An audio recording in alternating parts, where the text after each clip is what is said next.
This logo is the official crest of Seck Kia Eenh.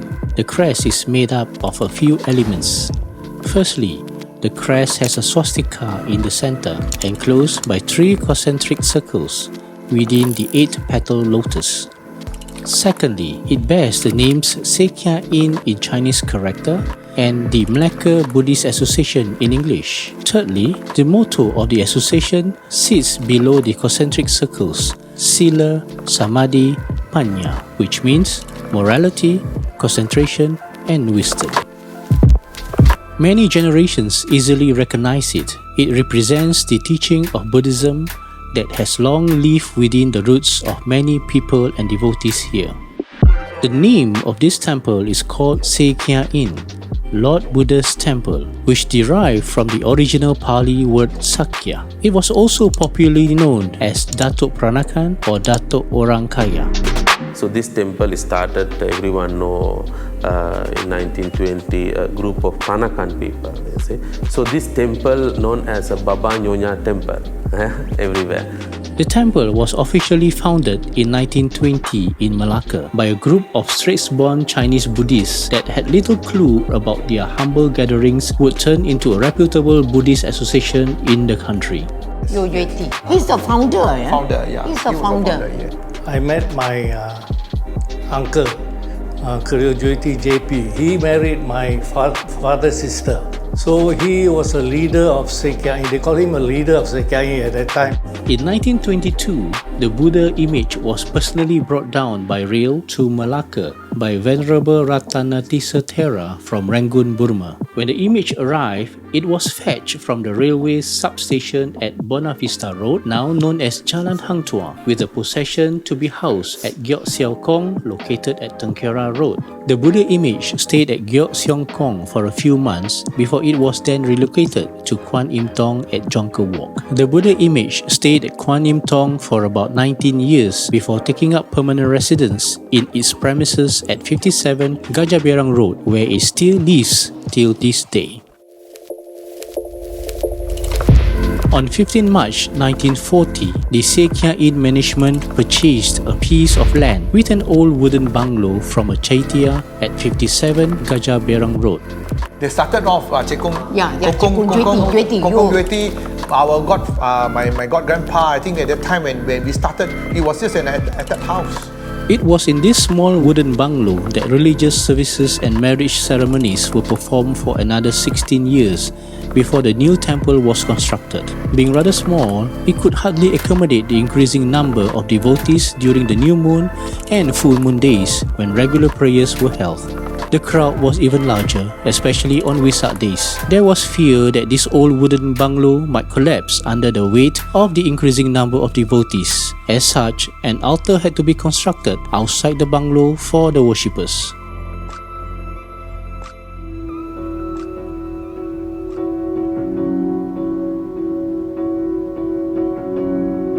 On 16 October 1955, the first fundraising concert called Sapu Tangan Yang Putih was held. So there's a sketch on, normally the concerts that we have, it was involved a lot of sketches and a lot of musicals. And these musicals are very much of straits-born in nature, Peranakan musicals, I would say. That's why most of the Peranakan community in Malacca, they were always very looking forward for this kind of concerts, especially so from Seck Kia Eenh. These fundraising concerts were performed at places as far as Penang, Kuala Lumpur and Singapore. Royal and distinguished patrons too came and gave their support. This is the Governor of Malacca at one of the concerts in Malacca in 1960s, the Governor of Penang at one of the concerts in Penang, the Raja of Police in Kuala Lumpur in 1950s, and Tunku Abdul Rahman with youth in fancy dress on 31st August 1957.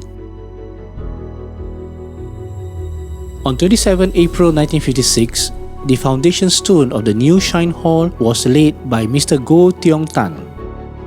It was a massive milestone for the temple. The new Lord Buddha's temple was eventually built after 6 years of planning and fundraising.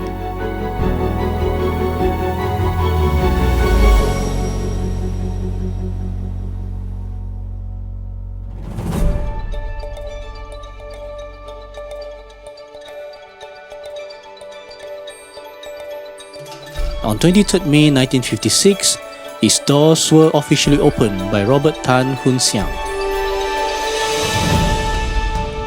On the same day, the Buddha image was also transported from Cheng Hun Ting Temple onto a bullock cart to the temple by this man.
A few months later, on 5th September 1956, another gift was bestowed onto Seck Kia Eenh.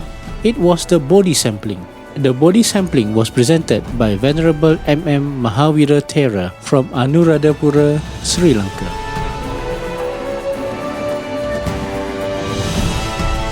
It is believed that the body sampling was historically linked to the lineage of the original Buddha tree, which our noble master sat under and eventually attained Buddhahood.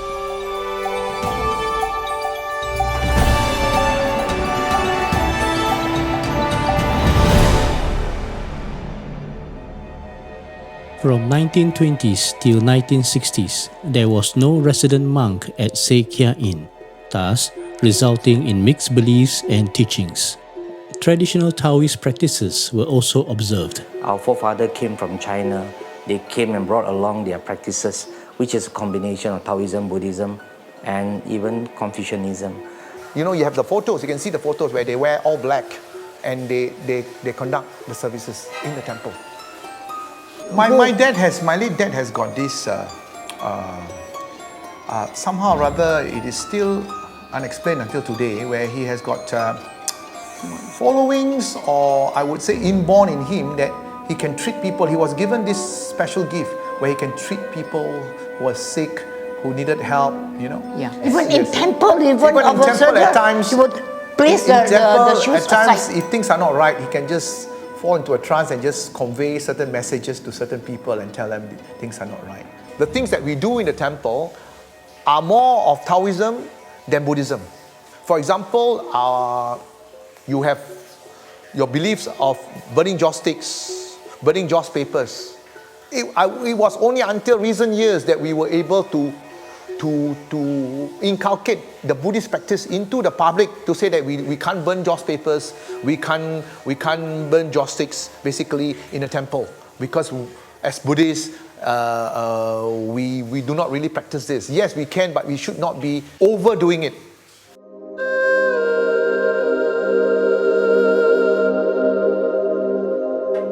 These rituals and beliefs carried on until 1963, where the first resident monk came into the picture. His name is Venerable Ananda Mangala Nayaka Mahathera. When Ananda Mangala came in, he stopped all this Taoism thing. The Vesak Day, for example, the very first thing they do is they pray to the sky, to God in the sky, and they have this piece of paper, say, okay, we first honor God Almighty and so on. And you know, when he saw this, he blew it. He said, my goodness, can a Buddhist do this, you know? So things like that. So he was like changing things. His teaching is different. You know, he wants everything to be done in the Buddhist way. But some of our Babas still want to do certain things according to their culture, you know. So when I got married, I was not allowed to use the shrine hall for this Samkai and all this, no.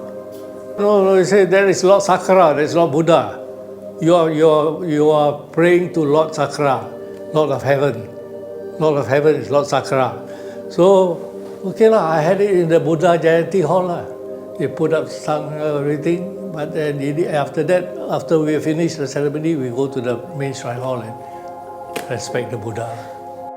And of course, you know, the old folks didn't like it, but he was a very outspoken, tough guy. He has political savvy, so you know, it's not an easy person to deal with, you know. So these old folks, you know, local peoples will respect authority.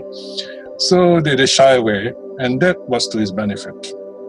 Suddenly we had this European-looking man, very pinkish and with a very hooked nose, you know, and we thought he was white actually, but he turned out to be a Sri Lankan.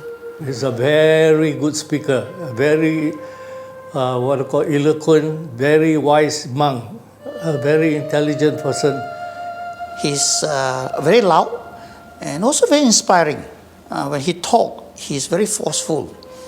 And he's also with a lot of energy. After his talk, you can feel that he sweated actually. So this is one monk that is really giving all out to his teaching. I was a young boy.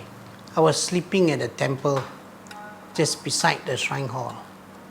It was early in the morning, the early hours of the morning. I heard somebody chanting. Beautiful voice. Annamangala. Powerful. And he just take refuge in the morning.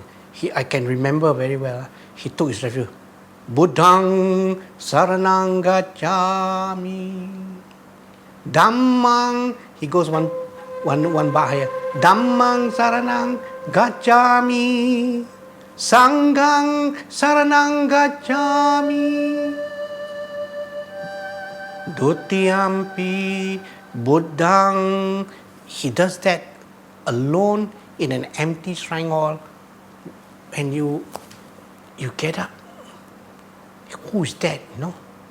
Then I understood, no wonder he encouraged the youth to develop their talents. He loves singing. I remember every time we sit down, he'll say, Shanto. He calls me Shanto. Shanto, sing a song. And I said, Reverend, what song? And he's saying, whatever song, sing. So he's always like that, you know. He wants us to sing. He loves Danny Boy. He would sing for us, huh? Oh, Danny Boy, the pipes are blowing. If you want to know his voice, you just listen to Harry Belafonte. His voice is like that, you know. Really good, very powerful voice. You know. He was born into a Christian family. Huh? I'm not sure whether it's a Catholic family. He started off his career as a Catholic priest. He was trained as a Catholic priest. But he ended up being a Trappist monk. He was a Trappist monk, you know. And a Trappist monk is like they live in a monastery where they don't really talk and they actually do a lot of meditation. He was a politician before. He was also a wrestler. He was a neuropathy healer, things like that, you know. Apparently, he also has some doctorate, so in Sri Lanka, they call him Venerable Doctor. Then we realized, hey, this man is quite interesting. He don't talk nonsense. He talk practical Buddhism. So, for example, he said, I'd rather you guys, young men, young girls, dance in front in this Jayanti hall rather than go out there and take drugs. I can see you, because if your parents come and ask me, I can see all of you dancing, singing, go to Sunday service. After the service, you come here and you do all your things here, perfectly innocent. And I'd rather you be here than you go out there and take drugs. Ananda Mangala wants us to study Dhamma in a fun way. He was not really like keeping people to study over difficult terms and Dhamma. He wants people to enjoy, the young people to enjoy. Ananda Mangala was the one who started the holiday work camp. And he wants the youth to take a role in organizing, running things, and planning things, getting involved in organizing activities, so to play an active part in the temple. So the youth themselves, the young people, were actually running things themselves to make sure that the school, Dhamma school, could go on. So he was the one who actually sets the right orientation for Seck Kia Eenh. Very important. He's the one who actually redirected Seck Kia Eenh into this direction, and he likes the youth to be active. So the Sunday school actually prospered under him because he's not like, there are some people who think that, okay, the students should just come here on Sunday and after that they should go home. But Venerable Ananda Mangala wants the young people to be really active. So he almost like empowered the young people to take over, to organize. And when you see Seck Kia Eenh, the Seck Kia Eenh Dharma School, what we have right now actually comes from his input. It's a very important input for Seck Kia Eenh. And he really attracted young people on the way he talk, and he likes to joke with them and so on. And we have this new generation of young people doing all these things. So you can imagine this sort of situation made him very unpopular. So these old folks, they have got old connections. So they spoke to the politicians and say, oh, this man, he's like this, like that, And rumors was that once he left for Sri Lanka, he went for a hernia operation. He can't come back. He can't get in. Not that he was chased out. Well, in a way, if you want to put it crudely, but actually it was because of this. I think they were angry with him. I don't know the exact reason, but he kind of whipped out the old folks, and they all made a police report. And then some of the elders have got different opinions. So they say, okay I think Reverend has not followed our culture. And then they started talking bad about Reverend. They want to see somebody, VIP, to get immigration to kick him out and all that. So he came to know, he said, okay, he left. He left for Singapore. Singapore actually gained by having him there. And because he was a foreigner, so the government withdrew his visa. So he had to leave the country. So he went to Singapore. He stayed in Wat Anand. He was staying in Wat Ananda Metyarama, Thai temple. So in 1985, I remember the school holidays, which was probably in August or something like that. I was in Singapore and going to where he had a little shrine, little temple in a housing estate.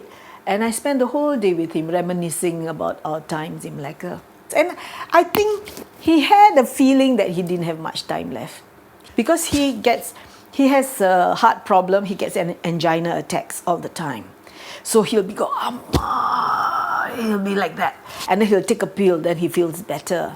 And I used to say, Reverend, will this angina kill you? He said, yeah, you can die from it, he says, And every time someone comes, he'll be saying when I die, I've told them, if I die in Singapore, I want my ashes to be brought to Malacca. I want them to be here.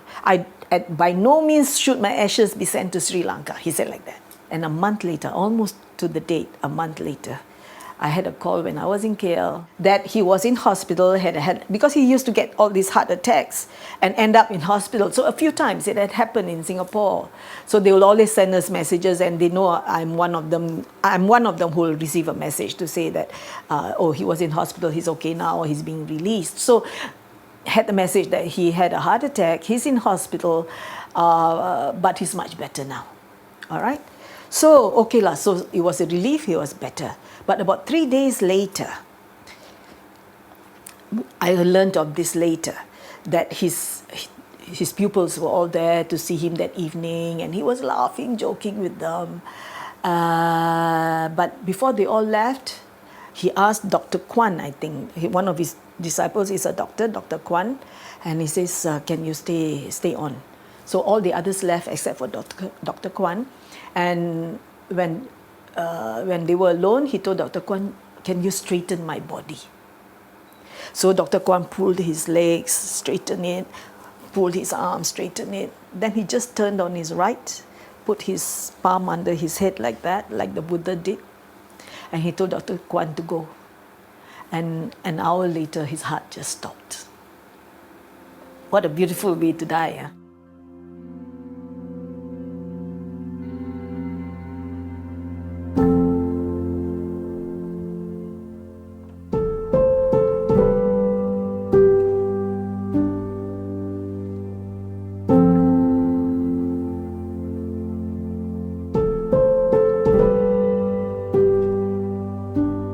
the pupils from Singapore, we went to the crematorium to collect his ashes and to bring it back to Malacca. We had gone and shopped for a vase and all that to put his ashes in. When we arrived, the man who was overseeing that crematorium asked us, said, this man, holy man.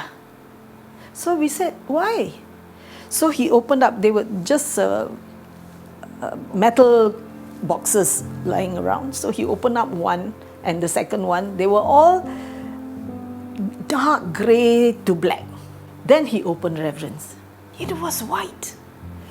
White. And it was beautiful. We were not even afraid. It was white. And as we collected, we took the smaller bones, we put inside, then we took the feet, the long bones and all that, and we saved all his skull bones to put it on top. His skull bones had, they were like that, like a shell, like that. And inside were like little crystals. Beautiful. They were like purple, pink, red, green, yellow crystals. So we chose all the pretty ones, all the nice ones. And they were like little bubbles of red, green, yellow. And they were clear. They were really like crystals. So beautiful. So, yes, we all were so fortunate to have known this holy man, in our lifetime.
Having said, I remember my dad was telling me, my late dad was telling me, when we started the temple, we did not even have a cent to pay for electricity. And all of us have got to fork up, to pay for electricity for the temple. A lot of times, the old uncles and all those, they have to chip in to pay for the utilities and things like that. I remember something. The chairman of the temple made an impression in me as a young person. He just came in with a trishaw, Uncle Tan Tiang Cheng, He was a president at that time. He'll come in with his trishaw, and then he'll walk towards the office. And on the way, you can hear him say, Karen sudah bayar, Karen. Ini bulan punya Karen sudah bayar. Have you paid for the electricity bill? Mana bill? Ambak bawa sini. Bring the bill to me, he said. And he puts it in his pocket. And he goes back on his trishaw. At that time, when I was young, the president was Mr. Uncle Tan Tian Cheng. He came to see me, he said, the temple is very weak, financially not stable, because some of the bills, water bills, electricity bills also, came from his pocket, Uncle Tan Tian Cheng's pocket. And then I really saw the place. The temple was not well lighted, with only one bulb there at the shrine hall. And the evening, Uncle Tan Tian Cheng, and I remember a member by the name of Brother Lim Chui Tong and myself, three of us will go there and do some chanting. Also, the temple was not well lighted. Because those days, the temple was not like what it is today. It's grass. The fencing, temple was poor those days. The fencing is wire fencing. So you see the creepers growing. So every week, actually, you have to go to the temple, you have to clear the creepers, you have to cut the grass on your own. We cannot afford workers. And then he will look around, and there we'll be cutting grass. And I remembered we were cutting grass with very old equipment, you know. And he was saying me, cut the grass, and a few boys there cutting. Apa punya sabit itu dia? Sabit sudah karat, mana boleh potong rumput? And then he take out his wallet because there is a hardware shop just outside the temple. Take out, berapa sabit satu? Tak tahu uncle. Nah, take this money. Go and buy the sabit, new sabit. Enough brooms. Enough this. You ask. It's all his personal money, you know. Because temple don't have money. So you, and then we had new sabits. I mean, they were not broke, but they were low on funds. So that's why they appreciate my father. Was when my father came in, he managed to gather funds to come into the temple. That's why they appreciated my father. They put that Visma under his name. He did a lot. At that time was Venerable Ananda Mangala. He's very into the arts, so he guided them to do shows to raise funds. So at that time, the shows were like Jataka Tales. So he was acting with Santa, and that became part of like the tradition in the temple to do shows to raise funds. The charity show where Kenny Chan was involved, Chi Siun, O Kim Ling, even Reverend Mahinda. He has not become a monk yet then. He was known as Brother Ko. He also involved.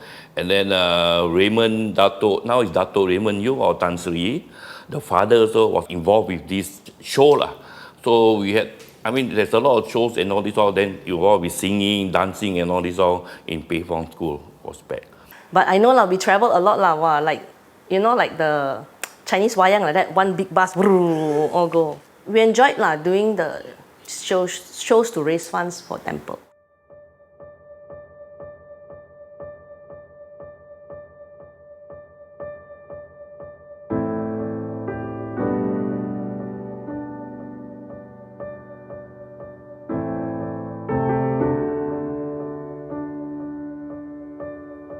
Now, first, as I said, it was a very quiet place, and on the other hand, the structure of the temple, you know, when we enter, it's very unique, and on your right side is a pagoda, and on your left side is a Bodhi tree, you know, and shrine hall. So it feels like quite kind of comfortable.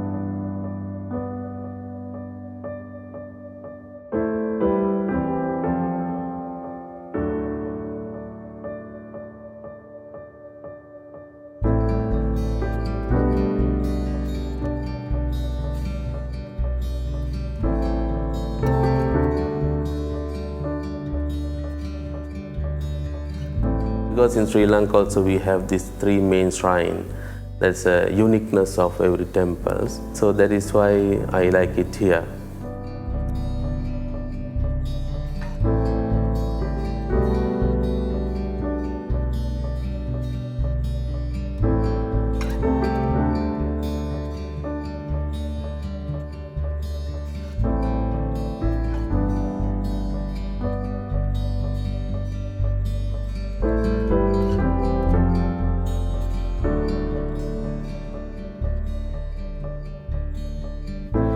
Of course, Seck Kia Eenh has been here for 100 years, right? Seck Kia Eenh will be here for another 100 years, no doubt about it, right? Seck Kia Eenh seriously needs a group of dynamic leaders who are visionary, open-minded, and dare to be different. Dare to be different, to face the challenges of modern era, but must be religious, IT savvy, and competent. Yeah? This modern world now, right? 100 years is a long time. Not many organizations really reach to the 100 years and still counting. And Seck Kia Eenh managed to do that. Seck Kia Eenh has its glorious day. There could be some period after I left and many other left Seck Kia Eenh for better jobs, better future. there could be a period where I think focus may not have been given. I may be wrong, but focus has not been given to develop future leaders. So when I ask them, right, now what happened to the 30, 40 years gap? Okay, we are very proud that we have many leaders in the Klang Valley, product of SKE. But what about these 20, 30 years? Where are they? We were always proud to say, okay, Datuk Charlie Cha, Datuk Victor Wee, myself, and a couple others, we all came from Seck Kia Eenh. We are the leaders of Buddhist organization today. But what's after us? We cannot identify anybody that we can easily say, hey, he's from Seck Kia Eenh. Which means there was a period of maybe 10, 20 years or so that they have not been able to produce the next level leaders. So we must not rest on past laurels. Right? Let's remember, in Buddhism, we have these two very important words and got to be very, very careful. Complacent and contentment. We must not be complacent. Yeah. Okay. Move forward, you know. Take sure steps. Take sure and careful steps. Confident steps forward. And don't worry too much about the future. Because we see the future in installments. 100 years is a wonderful age. Many centers cannot even count to 100 years. Yeah. I would like to think that for the next 100 years, Seck Kia Eenh will continue to play this kind of role. A lot of it will have to depend on the leadership. Yeah? You need to have leaders that are broad-minded, leaders that are Dharma practitioners that appreciate the growth of Buddha Dharma. So when you have the right leaders for Seck Kia Eenh, Seck Kia Eenh can actually prosper. So there's nothing to hold back Seck Kia Eenh now. Obviously, one of the things that you don't have is that when a person reaches the level of tertiary education, they tend to go off. But then within Malacca itself, you can still get some kind of talents, like people that have come back from the universities and started working in Malacca. What you need is the kind of leadership that could inspire people to contribute. I think Seck Kia Eenh got a lot of resources. We don't want to invest more on the physical investment, building land and so on. We should spend more money on the software. We should spend more money in helping the Buddhist school societies to flourish. I know they will count on YBAM, but YBAM is just another organization. But the Seck Kia Eenh is unique because Seck Kia Eenh has a lot of physical place for all these people to come together to interact. That's how we all came to Seck Kia Eenh. After our Buddhist society meeting, we come to Seck Kia Eenh Friday, Saturday to interact, and then we plan further into the future. So Seck Kia Eenh is a convenient place, must continue to be open for young people to come and grow and learn and work together and groom the leadership into the future. My final advice to the members is, if you love and care for the temple, be alert and mindful. Come forward to serve. We serve as volunteers, and rightly so, we must be more committed and diligent than the paid workers. After serving, if we get exhausted, give way to others and take some time off to recharge. And when you are ready, come back and serve again with new vigor. Don't cling and grasp to life as you are not doing justice to the temple and to yourself. Be alert and don't allow the temple to be used for personal agenda, self-glory, and distracted from the core business of propagating the Dharma. So with that, all the best. Sukhi Hotu. Sadhu, sadhu, sadhu. Let Seck Kia Eenh for the next 100 years flourish and be a vibrant force of the Buddha Dharma in this country and beyond. I wish them all the very best for another 100 years.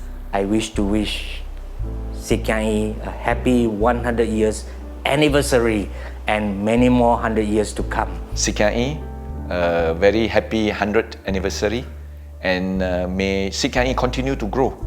At the same time, expand with lots and lots of activities in order to benefit the Sasana and also the Dhamma Duta mission in the whole of Malaysia. Thank you very much, Seck Kia Eenh.